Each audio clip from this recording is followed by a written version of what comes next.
this video tutorial on how to assign your students to a class in the GRASP website. But before we get started, you want to make sure that you have a list of your caseload students handy, either on a printed out copy or visible on a second monitor, because you definitely will be needing that as we move forward in this tutorial. So if you don't have it, take a moment to pause this video and grab that very quickly. Now, let's get started. First, let me bring your attention to a brief overview of what GRASP is and how it is used. If you were to scroll down this page, you will see some information about GRASP, but basically in a nutshell, it is a progress monitoring program used not only by special education teachers, but by pretty much any teacher that wants to progress monitor their students in the areas of math and reading. So, if you wanted to learn a little bit more about the GRASP program, the overview would be the place to go. Now let me bring your attention to the right-hand side of your screen to the 4 orange live links called Contact Us, Create Testing Key, Student Testing Login, and Take a Practice Test. You will not be using those 4 features in this particular tutorial, but you will be using them in future tutorials. So stay tuned for those. Well, let's get started. The first step to adding students to your class in GRASP is to log into the website. So go up here to the user login box and type in your school email address. Then move over to the grayish blue box and type in the password provided to you by your supervisor. Once you have put in both your username and your password, simply click Submit. When you click Submit, the first screen you will see by default is the Teacher Message Center. This Message Center comes in very handy because it shows you a list of all the current testing window test titles, as well as how many students in your class have not yet taken those tests. In my case, you see a 15, but in your case, it will not show anything yet because you haven't added any students in yet. So let's go ahead and get those students added for you. Move over to the left-hand side of your screen. Under the main menu, go to Initial Setup of Data. Hover your mouse pointer over Initial Setup of Data to reveal a list of action choices.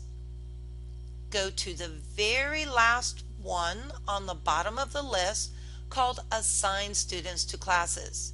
You will not need the ones above it because your administrators take care of those items.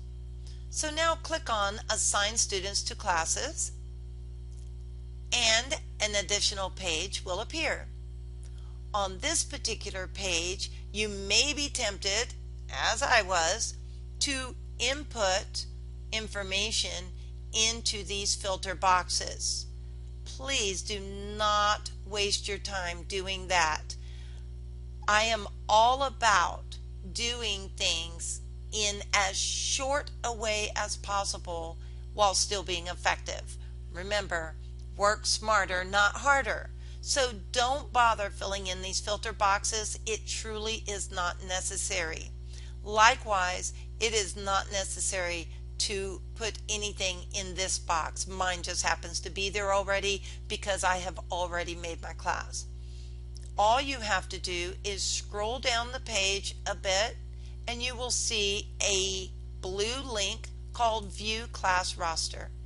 When you click on that link, it will take you to a page where you will assign your students to class. The first step to doing that is to go to this drop-down box under the heading Class. Click on the drop-down arrow to reveal a name for your class. Your supervisor should have a list of names of classes for every student, for every teacher that is going to be accessing this program. So when you click on that drop down arrow, you will see a list of all the class names for all the teachers that will be using this program. Scroll down the list until you see the name for your class and click on it. When you do so, your class will appear in this box just like mine has. Once you have done that, and please make sure you do that first, that is a very important first step. Then slide on over to the right hand side of your screen where you will see two drop down boxes.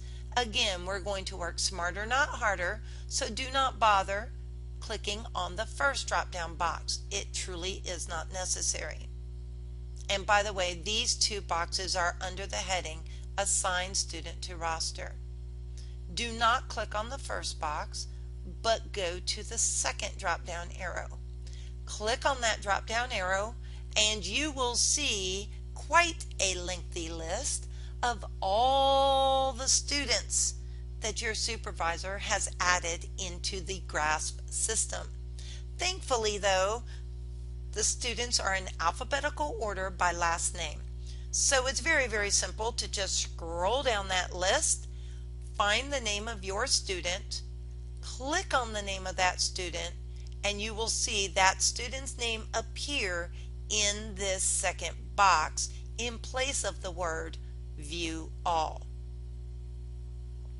Once you see that student's name, and by the way, this is that point where that list of your students comes in handy, because you need to look at that list of students, take the first name off that list, and that is the name that you will scroll down to find.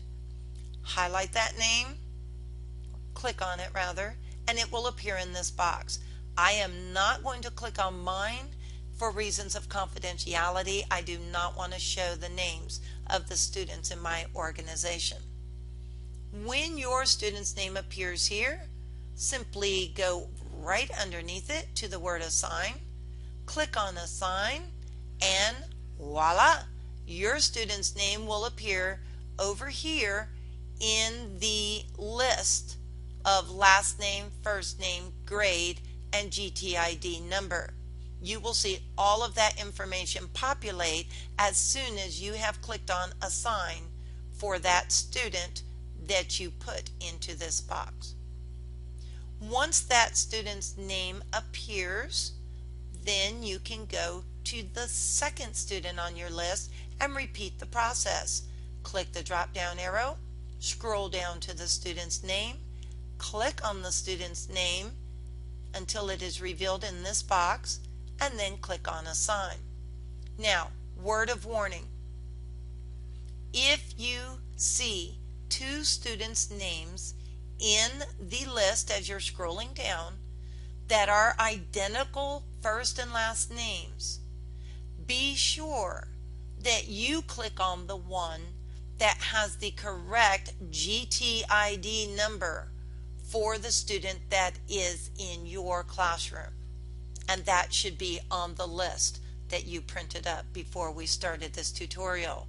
That is very important to ensure that you have the correct student assigned to your class, because you definitely don't want the incorrect one. However, never fear. If by some chance you click on any student and put them into your class and you realize they do not belong there, you can come to the little white box next to their name and click on that box, and a check mark will appear.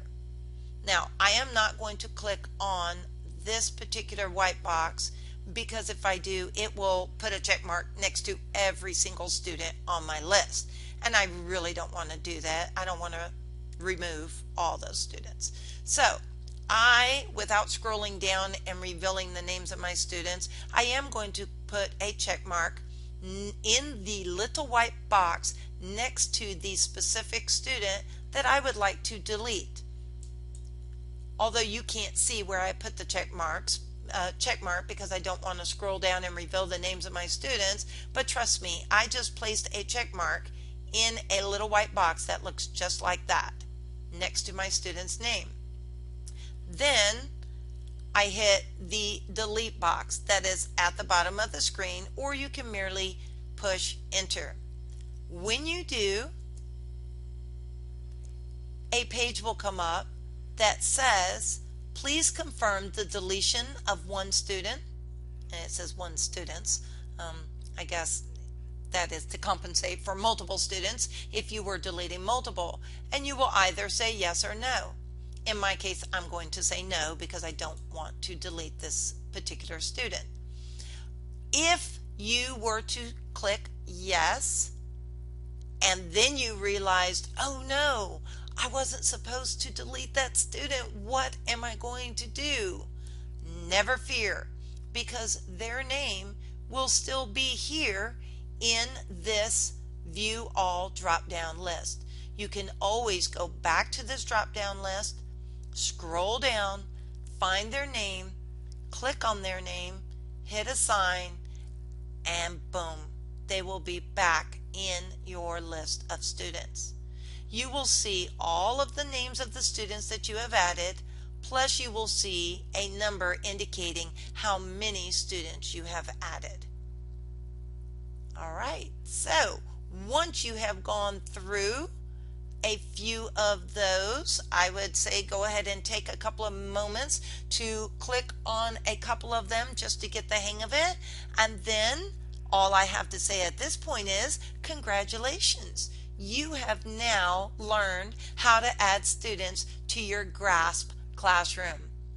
So once you have finished adding those students, you are going to just float on over to the left hand side of your screen under the main menu and go down to log out, and that is it for adding students to your GRASP classroom.